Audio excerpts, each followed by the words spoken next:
생명의 시냇가와 죽음의 골짜기에서 여호와 로이라는 제목으로 하나님의 말씀 함께 나누겠습니다. 구약학자 버나드 앤더슨은 시편 23편에 대해서 이렇게 말했습니다. 이 시편은 그 심오한 단순성과 비교할 수 없는 아름다움 때문에 수많은 사람들의 가슴을 감동시켜 왔다.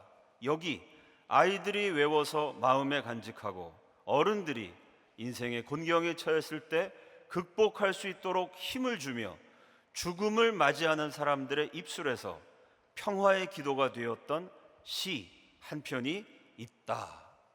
오늘의 본문은 아이에서 노인에 이르기까지 모든 세대의 성도들에게 힘과 위로가 되어주는 하나님의 말씀입니다. 첫째로, 목자이신 하나님을 따라갈 때 인생에 만족이 있습니다. 시편 23편 1절 다 함께 읽습니다. 시작.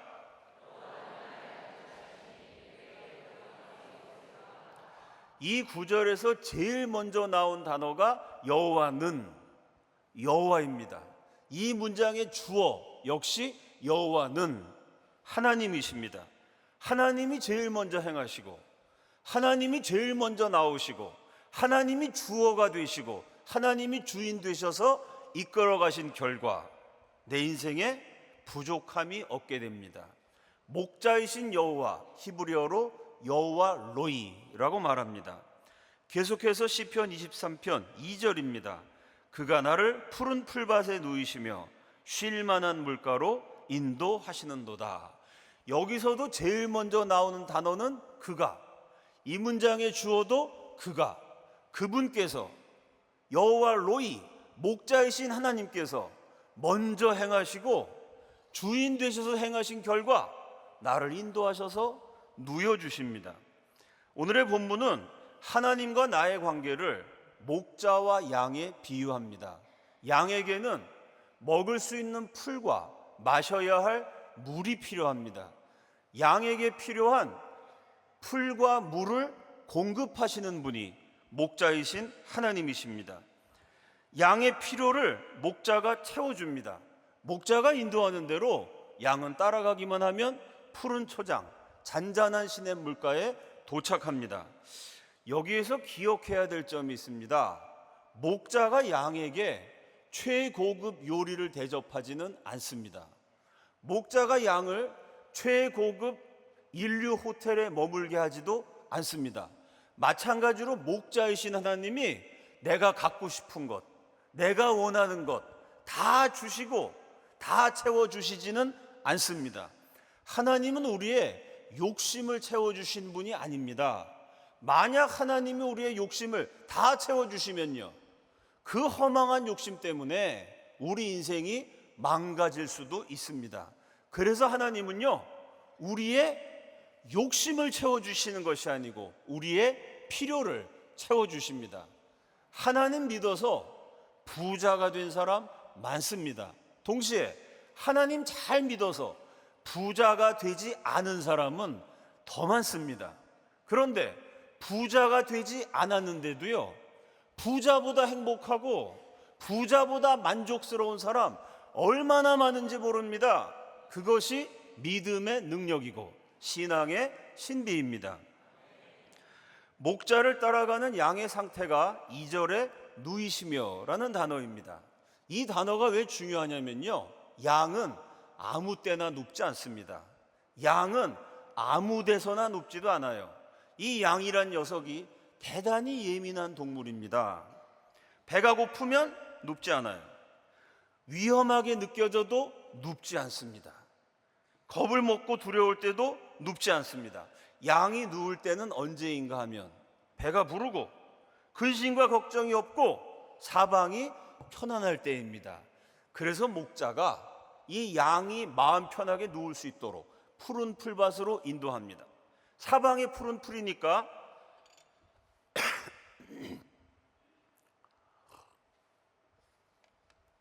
배불리 먹을 수 있습니다. 그런데 풀만 있어가지고는 안 돼요. 잔뜩 먹었는데 목이 마를 수도 있지 않습니까? 그래서 풀밭 옆에는 잔잔한 시냇물이 같이 있어야 됩니다. 양이 물을 먹으러 갔다가 물이 솟구치면 놀라게 됩니다. 물살이 너무 빠르면 겁이 많은 양이 두려워하게 돼요. 그래서 본문에 나오는 쉴 만한 물가는요, 솟구치는 물도 아니고 물살이 빠르게 흘러가는 물도 아니고 잔잔한 시내, 노래하듯이 흘러가는 쉴 만한 물가입니다. 푸른 풀밭에서 실컷 먹고 잔잔한 시냇가에서 실컷 마시고 목자의 자상한 보살핌을 받으면서 양은 벌러덩 편안하게 누워서 만족을 느낍니다. 사람이 정말 양하고 비슷합니다. 눕지 못하는 양처럼 쉬지 못하는 사람들이 참으로 많습니다. 요즘처럼 정치가 혼란스럽고 경제가 엉망이면요, 걱정, 근심이 태산입니다. 돈 버는 것도 걱정, 인간관계도 걱정, 자식들 키우는 것도 걱정입니다. 나이가 들어가면서 걱정도 늘어납니다. 건강도 걱정이고 연로하신 부모님도 걱정이고 가족들도 걱정입니다. 올해처럼 너무 더우면 이렇게 더워서 앞으로 어떻게 살아갈까, 그런 생각하신 분들 많으실 겁니다. 이제는 날씨까지도 걱정입니다. 눕지 못하는 양처럼 잠을 못 자는 사람들도 정말 많습니다. 약을 먹어도 잠이 오지 않습니다. 이리 뒤척 저리 뒤척 하다가 밤을 꼴짝 새워버립니다. 제대로 수면을 취하지 못하니 피로에 쩔어 있고 피곤에 쩔어 있는 사람들도 많습니다. 사랑하는 여러분, 마음 편하게 쉬지도 못하고 잠 못 이루는 인생들에게 제일 필요한 존재, 여호와 로이, 목자이신 하나님이십니다. 세상이 험해도 목자이신 하나님만 따라가면 성도는 세상에서 생존합니다. 인생이 어렵지만 목자이신 하나님과 함께 가면 이 어려운 시대를 성도는 이겨냅니다. 이 하나님을 믿으셔야 합니다. 푸른 초장, 잔잔한 시냇물가로 인도하시는 하나님께 인생의 무거운 짐을 내려놓고 걱정과 근심을 맡기시기를 축원합니다. 목자 되시는 하나님을 의지하여 평안과 만족을 회복하는 행복한 양떼들이 되시기를 예수 그리스도 이름으로 축원합니다. 둘째로, 목자이신 하나님보다 앞서갈 때 죽음의 골짜기요 수렁입니다. 복습해 봅시다. 23편 1절은요 여호와는으로 시작됩니다. 2절은요 그가로 시작됩니다. 여호와 하나님, 여호와 로이, 목자이신 그분이 주어가 되셔서 앞서가실 때 우리는 훌러덩 누울 수도 있고 푸른 초장, 잔잔한 시냇 물가를 즐길 수도 있습니다. 그렇게만 쭉 살면 인생이 상당히 괜찮습니다. 그런데 그렇게만 쭉 사는 것 대단히 어렵습니다. 저도 못하고 여러분도 못하십니다. 사람이 정답대로만 살아가지는 않습니다. 사람들이 정답을 꼭 좋아하지만도 않습니다. 우리는 오답을 좋아하고 오답을 즐기고 오답을 위해서 인생을 바쳐 헌신하기까지 합니다. 시편 23편 4절 상반절을 다 함께 읽겠습니다. 시작.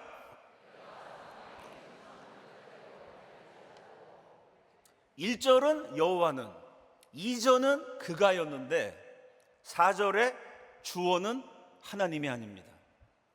제일 먼저 나오는 단어도 하나님이 아니에요. 어떻게 시작되냐면 내가 먼저 튀어나왔습니다. 내가 이 문장의 주어가 됐어요. 내가 내 인생의 주인이 됐습니다. 하나님과 상관없이 내가 행했더니 내가, 그 다음 나오는 말이 뭐냐면 사망의 음침한 골짜기로 다닐지라도 입니다. 이스라엘의 수도 예루살렘과 사해 바다 사이에 유대 광야가 있습니다. 시편 23편의 배경이 바로 그곳 유대 광야입니다. 유대 광야에서 양을 쳤던 목동 다윗이 시편 23편의 저자이지요. 예루살렘과 사해까지의 거리, 이 유대 광야의 폭은 대략 30km에서 40km 정도입니다. 우리 금난교에서 경춘선 방향으로 출발하면 대성리 정도 되는 거리입니다. 그러니까 거리가 그렇게 멀지는 않습니다. 그런데 높이의 차이, 고도의 편차는요 굉장히 큽니다. 서울의 평균 고도가 해발 50m입니다. 그러니까 바닷물 표면, 해수면에서 50m쯤 높은 자리에 위치한 도시가 서울이란 얘기죠. 예루살렘의 평균 고도는 754m입니다. 서울에서 무려 700m나 하늘 꼭대기로 올라가면 거기 나오는 도시가 예루살렘이란 얘기입니다. 정반대로 사해 바다는 고도 마이너스 430m입니다. 서울을 기준으로 하면 이 땅속으로 한 500m를 파 내려가야 사해 바다에 도달한다는 얘기입니다. 쉽게 말해서 금난교에서 대성리까지 가는데 1200m를 가파르게 내려가야 됩니다. 유대 광야는 내려가는 지역이어서 계곡과 절벽과 낭떠러지가 많습니다. 길이가 450m 넘는 협곡도 있고요. 이 높이가 7m가 넘는 계곡, 낭떠러지가 즐비합니다. 비가 내리면 골짜기에서 흘러내린 비가, 이 빗물이 아래의 땅에 고입니다. 물이 오래 고여 있으면 질적질적한 진창이 되고 수렁이 됩니다. 유대 광야에는요 이 깊이가 4m, 5m나 되는 수렁이 도처에 있습니다. 이런 위태로운 지경에서 양이 살아야 됩니다. 그런데 이 양이란 녀석이 아주 시력이 안 좋습니다. 심한 근시여서요 눈 앞만 보이고 발 밑만 보입니다. 한번 생각해 봅시다. 시력이 나쁜 양이 목자의 말을 듣지 않고 제 멋대로 뛰쳐나갔습니다. 눈 앞만 보이니까 푸른 초장이 끝없이 펼쳐지는 줄 알았습니다. 그런데 조금 가봤더니 낭떠러지가 나타났어요. 한 발 삐끗하면 미끄러져서 떨어집니다. 높이가 7m 되는 절벽에서 떨어져서 깊이가 4m, 5m 되는 수렁에 처박히면 죽는 수밖에 없습니다. 실제로 유대 광야 곳곳의 절벽 아래에 뼈다귀만 남아있는 동물들의 시체가 널려 있습니다. 그래서 성경이 사망의 음침한 골짜기라고 말합니다. 이 구절은 짙은 어둠의 골짜기, 죽음의 그림자가 짙게 드리워진 골짜기라는 뜻입니다. 양이 어쩌자고 안전한 푸른 초장을 버리고요 만족스럽게 벌러덩 누울 수 있는 잔잔한 생명의 신의 물가를 떠나서 죽음의 골짜기로 갔을까요? 죽으려고 환장했기 때문입니다. 이 양하고 사람하고 정말 비슷합니다. 우리 사람들도요 죽으려고 환장할 때가 진짜로 많습니다. 우리가 살아가는 인생길이 끝없이 평탄하지만은 않습니다. 푸른 초장만 끝없이 이어져서 인생이 너무 행복하고 즐겁고 기쁘기만 하고 힘든 일은 요 새끼손가락 손톱만큼도 없어서 푸른 초장이 너무 진리도록 펼쳐 있어서 지루한 인생은 지구상에 아무도 없습니다. 나그네와 같은 인생길입니다. 광야와 같은 인생길이에요. 가다 보면 낭떠러지도 있고 가시덤불도 있고 삐끗 잘못해서 굴러 떨어지면요 처박혀서 헤어나올 수 없는 기가 막힐 수렁이 곳곳에 널려 있는 인생을 저와 여러분이 살아갑니다. 그런데 그렇게 위태위태한 인생을 살아가는데 어쩌자고 목자이신 하나님을 떠나서 하나님 말씀이 아니라 사람의 얘기를 듣습니까? 하나님 말씀대로 살아가도 결코 쉽지만은 않은데 내 고집대로 합니다. 그야말로 죽으려고 환장하는 꼴입니다. 하나님과 상관없이 푸른 초장을 꿈꾸었는데 문득 정신을 차려보면 죽음의 골짜기이고 기가 막힌 수렁입니다. 이제는 끝이구나. 내가 왜 이렇게 바보 같은 결정을 했을까? 더 이상 희망이 없구나. 여기에서 벗어날 길이 도무지 보이지 않는구나 후회하고 단식하는 순간이 누구에게나 있습니다. 그런데 이 죽음의 골짜기에서 저도 죽지 않고 여러분도 죽지 않으셨습니다. 오늘 이 예배는요, 생존자들의 예배입니다. 죽음의 골짜기까지 갔습니다. 맞죠? 저만 그런 거 아니죠? 기가 막힐 수렁에 빠졌습니다. 이것도 맞죠? 여러분도 기가 막히신 적이 있으시죠? 근데 꾸역꾸역 살아남았어요. 이 예배당을 가득 채웠습니다. 그래서 우리가 하나님 앞에 예배를 드리고 있어요. 어떻게 절벽에서 떨어지지 않고 수렁에 빠지지 않았을까요? 시편 23편 4절 전체를 읽어보겠습니다. 시작.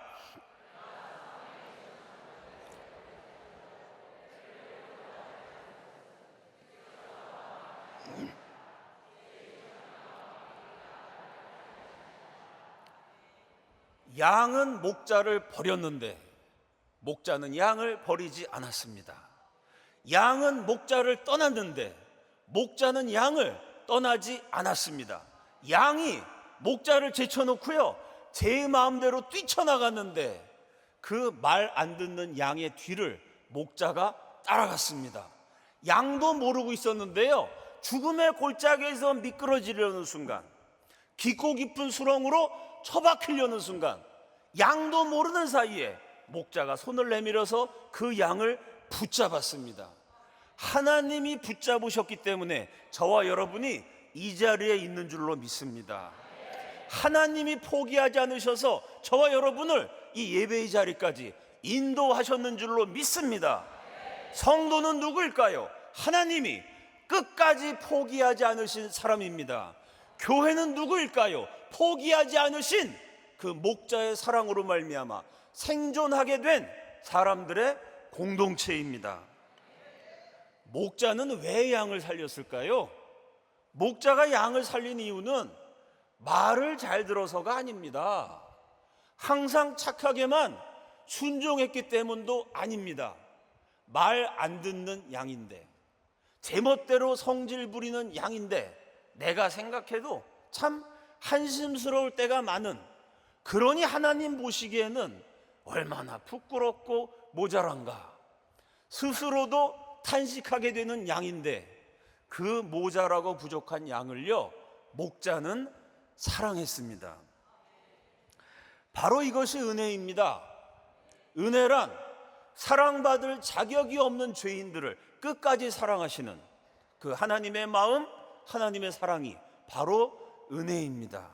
내가 죄인이어도, 내가 죄 짓는 순간도, 내가 나를 포기하고 싶은 바로 그 순간에도 있는 모습 그대로 나를 사랑하시는, 끝까지 사랑하시는, 포기하지 않고 사랑하시는 목자 되시는 이 하나님의 은혜를 믿으시기를 우리 주님의 이름으로 축원합니다. 셋째로, 하나님의 집요하신 사랑이 우리를 마침내 영원한 천국으로 인도합니다. 죽음의 골짜기에서 살려내십니다. 기가 막힐 수렁에서 건져내셔요. 이 말씀을 설교로 듣고 성경으로 읽으면 되게 감동이 되고 은혜스럽습니다. 그런데 이 말씀을요, 실제로 내 삶에서 체험하면 어떨까요? 굉장히 고생스럽습니다. 시편 23편 4절은 사망의 음침한 골짜기에서 주님이 살려주신다고 증거합니다. 어떻게 살려주시냐면 주의 지팡이와 막대기가 나를 안위하시나이다. 지팡이와 막대기를 사용하셔서 살려주십니다. 양이 제멋대로 가려고 하면요, 목자가 막대기로 때립니다. 그러니까 제멋대로 가면 죽는 거고요, 목자한테 맞으면 살아나는 겁니다. 그러니 내가 살려주시는 은혜를 실제로 받으면 막대기로 맞아야 됩니다. 그래도 고집을 부리고 목자의 말씀대로가 아니라 내 뜻대로 계속해서 나가려고 그러면 이번에는 지팡이가 기다리고 있습니다. 이 목자가 쓰는 지팡이는 끝부분이 둥근 형태로 되어 있습니다. 양의 목, 사람의 목이 둥글지 않습니까? 그러니까 둥근 지팡이를 양의 목에다가 딱 걸면 요게 걸리게 되어 있습니다. 그 양이란 녀석이 고집 부리면서 목자의 말을 안 듣고요, 죽음의 골짜기인지도 모르고 뛰쳐나가려 그러면 목자가 요 둥근 지팡이를 양의 모가지에다가 딱 걸어요. 그리고 잡아 당깁니다. 그러니 죽을 뻔했다가 살려주시는 은혜를 받으면 모가지에 빨간 줄이 생깁니다. 모가지가 상당히 아프게 됩니다. 다 함께 따라합시다. 모가지를 보호하자. 옆 사람 한번 지그시 보세요. 목 부위를 관찰하십시오. 뻘건 줄 가 있는 거 없나? 옆 사람한테 얘기해 봅시다. 모가지를 보호합시다. 순종하면서 살기도 어려운데 모가지에다가 빨간 줄 계속 2줄 3줄 그을 필요는 없습니다. 시편 23편 6절 상반절입니다. 내 평생의 선하심과 인자하심이 반드시 나를 따르리니. 이 구절도 그냥 읽으면 참 감동적입니다. 그런데 가만히 생각해 보면요, 절대 편하기만 한 말씀은 아닙니다. 성경 한 구절 한 구절이 굉장히 위로가 되고 생명이 되지만 절대로 만만하지는 않습니다. 성경이요, 저와 여러분을 꼼짝 못하게 만듭니다. 자, 평생의 선하심과 인자하심이 나를 따른다. 되게 좋은 말씀인 것 같지만 사실은 무섭기도 합니다. 선하심과 인도하심이 구체적으로 무엇일까요? 말씀에 순종하면 선하신 하나님이 인자하게 인도해 주셔서 푸른 초장, 잔잔한 시냇가, 생명수 생물을 마음껏 마시게 합니다. 그렇게만 계속 살면 정말 좋죠. 그런데 우리가 잘못 갈 때는요, 이 선하심과 인자하심이 어떻게 나타나죠? 선하신 막대기로 때리시는 것이고 인자하신 지팡이로 모가지를 걸어서 잡아 당기시는 겁니다. 이걸 언제까지 하시는가 하면 나의 평생에 라고 했습니다. 내가 죽을 때까지입니다. 내가 하나님 앞에 갈 때까지 푸른 초장으로 인도하기도 하시고 잔잔한 물가로 인도하기도 하시고 막대기로 때리게 하시고 지팡이로 모가지를 잡아당기기까지 하시는 좌우지간 하나님이 나를 끝까지 사랑하셔서 그때그때 나에게 맞게 평생을 인도해 주신다는 말씀입니다. 선하심과 인자하심의 기간이 나의 평생이라면 강도는 어떨까요? 하나님이 선하시긴 선하시는데 살짝 선하시고, 인자하시는데 허술하게 인자하시고, 인도하시는데 대충 인도하시는 게 아닙니다. 기간은 평생이고요, 강도도 무지막지합니다. 나의 평생에 선하심과 인자하심이, 그 다음에 뭐라 그랬냐면 반드시 나를 따르리니. 허술하게, 대강, 부담 안 가게, 약하게, 나이스하게 서비스 수준으로가 아니고요, 반드시 따르리니. 강력한 표현입니다. 이 구절의 의미를 위대한 복음주의자 존 스토트가 이렇게 풀이했습니다. 내가 사는 날 동안 나를 추적하고 붙어 다니고 괴롭게 하고 내 걸음 하나하나를 미행하리니 끈질기고 자애롭지만 무자비한 추적. 여호와 로이, 목자이신 하나님은 요즘 말로 하면 스토커이신 하나님이십니다. 나를 미행하신다는 거예요. 추적하신다는 겁니다. 잘할 때는 상을 주시고 축복하시고 얼마나 좋습니까? 근데 가만 내버려뒀더니 죄를 너무 좋아하는 거예요. 죄에 병들어 버렸어요. 병이 골수까지 차면 사람이 죽습니다.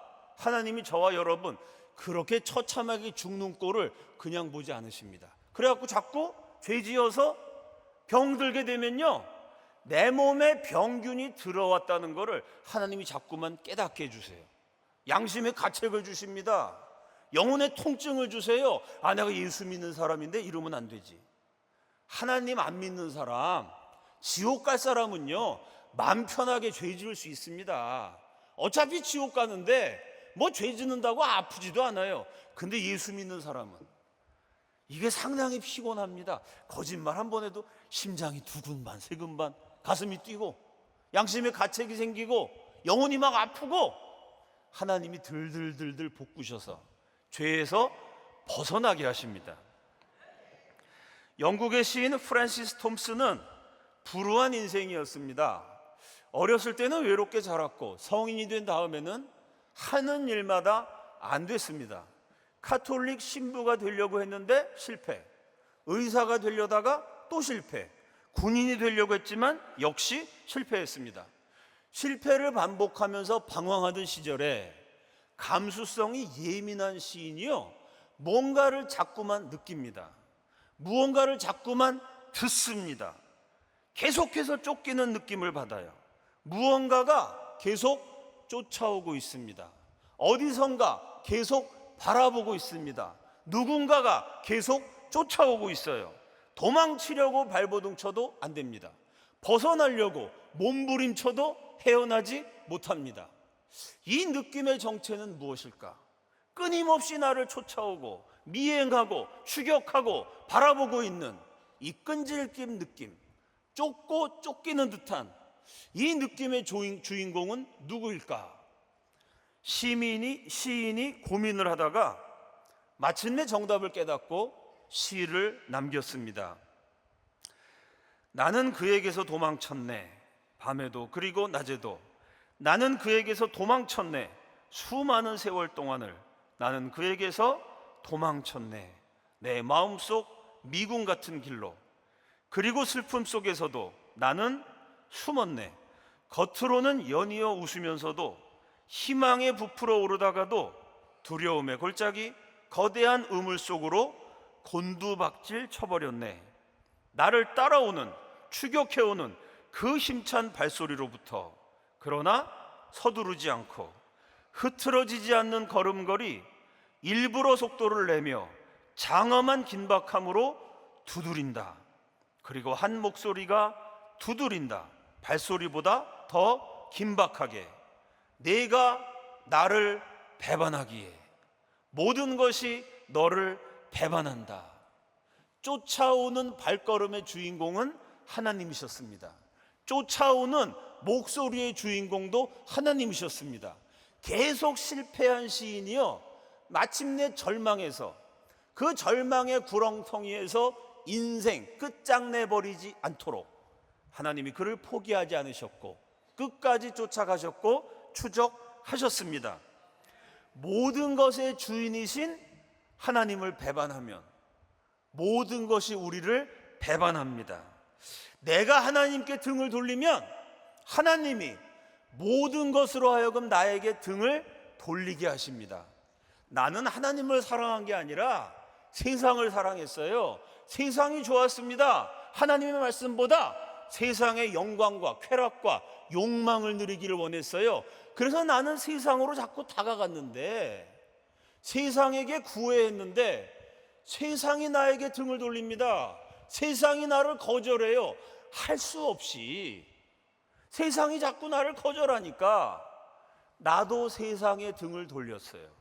세상을 등지고 하나님만 바라보게 됐습니다. 하나님께 돌아오게 됐어요. 바로 이것이 세상 모든 것을 주관하셔서 세상 모든 것으로 하여금 나를 배반하고 나를 힘들게 하고 나에게 등을 돌리게 해서 마침내 나도 세상을 등지고 하나님께로 돌아오게 하는 은혜의 섭리입니다. 이렇게 집요하게 스토커처럼 사랑하신 결과, 시편 23편 6절 하반절입니다. 다 함께 읽겠습니다. 시작. 사랑하는 여러분, 하나님의 선하심과 인자하심의 결과로 우리는 영원한 하나님의 집에 들어가게 됩니다. 나의 평생에 선하심과 인자하심으로 정녕 하나님께서 나를 따르신 결과, 나를 인도하신 결과 영원한 천국에 들어가게 될 줄로 믿습니다.